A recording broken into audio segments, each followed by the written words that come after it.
Jeremiah arrives on the scene when the clay is on the wheel. God does not allow him to see the back parts, the hidden parts, the private parts, the broken parts, the messy parts. You see, if you're going to be a potter, you can't be afraid to get your hands dirty. This is a messy business. Redemption is a messy business. Everybody who's called, thinks they're called to preach, is not ready to preach. Redemption is a messy business. And you have to be ready to get your hands dirty. We are introduced to both the potter and the clay on the wheel. When Jeremiah starts writing, he says the work that he wrought on the wheel. In other words, Jeremiah starts watching in the spin cycle. The clay is in the spin cycle. Now I want to digress a moment. I was talking to one of our pastors and I was telling him all through 2019 I was preaching about it feels like we're racing towards something and I didn't know what it was. I told my wife it feels like I'm racing towards something and I don't know what it is. Everything keeps getting faster and faster in the world and it feels like we're headed for something. I could feel it all through 2019. I didn't know what it was, but I knew we were headed towards something. In 2020 we hit it.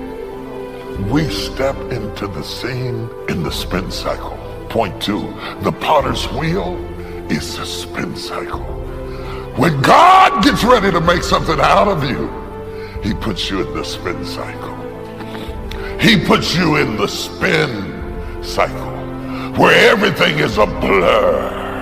In the spin cycle. I've been pastoring this church soon to be 25 years, and when I look back at it, it's almost a blur. It doesn't feel like 25 years. Everything was happening so fast. I can't even describe everything about it. I'm still trying to dissect it because I was in the spin cycle. Some of you don't understand what you've been going through, but you've been in the spin cycle. Your life has been in a blur, but you've been in the spin cycle. You don't rest as good as you'd like to rest because you've been in the spin cycle. You don't know what to say about how you feel because you've been in the spin cycle. People ask you how you doing, you give them some candy apple answer because you haven't even diagnosed how you doing because everything's going around so fast, so fast, so fast, and all you know is that you're in the spin cycle. Can I talk to somebody in this place who's been in the spin cycle?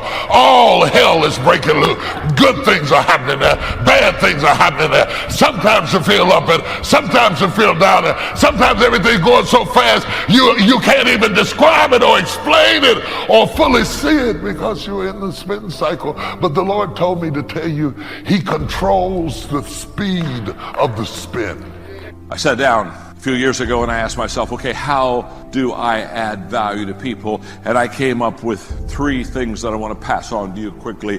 I add value to people, number 1, when I value people. You got to value people, friend. You got to really love people. Don't be like Charlie Brown one time who said, you know, I love mankind. It's people I can't stand. You got to value people.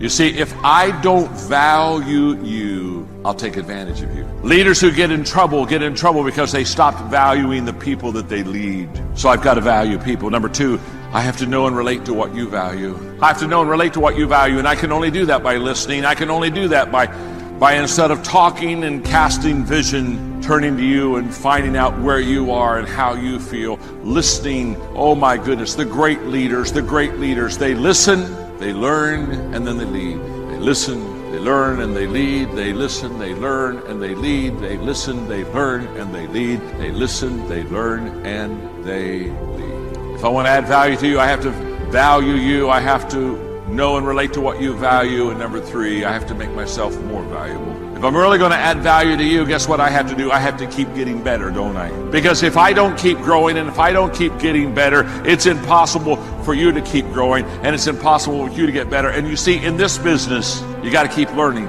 You got to keep growing. I watch people in this type of work and they get to a level and they just kind of plateau and they get satisfied and they stop growing and they just kind of live off the level they're on and live off the land. You listen, the only way that you can be valuable to somebody tomorrow is learn something new today. When's the last time you learned something for the first time? This whole process of learning and growing and developing, but every day add value people. Contextualize that you're early. I think a lot of people, when they think midlife, don't realize how early that is, and they feel this pressure that they need this to work. Once you take the pressure out that you might make this switch and it might not work, which you can then go back to the old thing or try a third thing, if you could eliminate that pressure, because it's about calibrating time. If you have a good relationship with time and realize, how old is he? If you can just, was it Adam? I'm sorry, I didn't. Yeah, Adam, how old are you? Post it in the comments. You know, I want to see it for context, and maybe it's not even for him. Maybe, Adam, if it's not for you,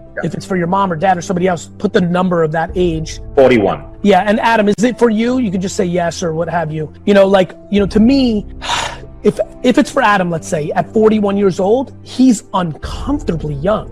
Like, there's a really good chance on a conservative day, he's got 25 years of profession in front of him, which is more time than he's already put in since he was 18 to 22. Think about that. But that's not what we do, my friend. We don't do that. We do not do a good job in having a relationship with time. We think at 41 we're old because society has done a very bad job of creating time, because we're going off of old norms where people did live to 50 or 60, but we're living to 80, 90, and 100. And because of our health and wellness initiatives as a global society, we at 41, and mentally the youthification of our society, all of a sudden 41 is really 25, but nobody feels that. And so, you know, that's my biggest advice, which is take the pressure out. You know, when I see Amber at 34 in here, like, fuck, man, I look at 34 and I'm like, ugh. By the way, I restarted my life at 34. At 34, I had spent my entire life, 12 years, building a business for my dad in a family business. I didn't get paid.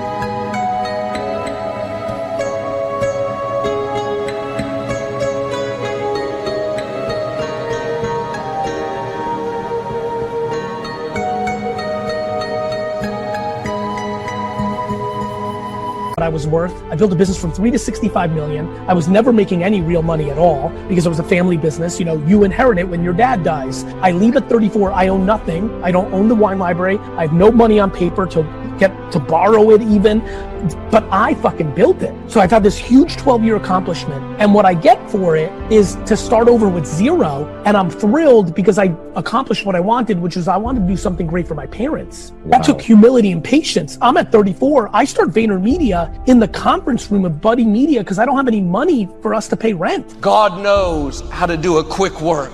Quit believing those lies that it's going to take you a long time to recover. You heard the experts. A long time to accomplish your dream. A long time to get free from that anxiety. No, God is crossing ahead of you right now so you can quickly conquer. You're going to see a rapid recovery.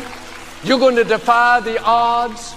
God is going to accelerate things. Dreams coming to pass in record time. Things falling into place. That depression is not permanent. That addiction is not going to last. It's about to hurry out of your way. It's going to happen quickly. You didn't see it coming. Now, when thoughts tell you it's going to take you years to get well, years to meet the right person, no, keep this phrase down in your spirit: quickly conquer. You have to answer the doubt back with faith. Don't let that thought continue to play. It's permanent. It's never going to work out. No, all through the day, Father, thank you that it's going to happen quickly. Thank you that enemies are hurrying out of my way. Thank you that I'm going to see a rapid recovery. Well, Joel, what if I do that for a month and nothing happens? Keep doing it. You have to stay on the offensive. If you live with that lie that it's permanent, it's never going to change, that will limit your life. Luke chapter 18, Jesus told a story about a judge that wasn't fair. He didn't have integrity. He didn't care for people. This widow kept coming to him day after day, trying to get him to do something about a person that had done her.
The judge ignored her, didn't pay her any attention, but the widow wouldn't quit coming. Finally, the judge said to the lady, I'm going to give you what you're asking for, not because I want to, but because you're wearing me out with your constant request.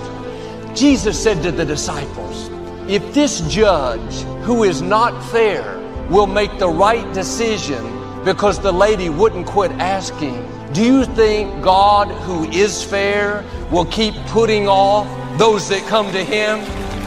Jesus went on to say, I can assure you, God will grant them justice quickly.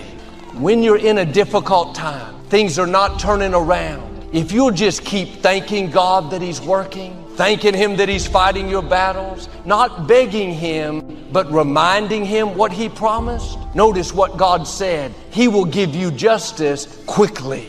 It's going to happen faster than you thought. One translation says, He will rush to your defense. He will come to you in haste.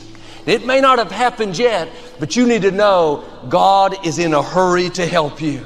You're going to see some of these sudden turnarounds. Now the key is to keep thanking Him. Keep talking like it's going to happen. Keep believing that it's on the way. When you don't talk yourself out of it, you don't get discouraged, but you consistently thank God, you're going to see some of these quick works.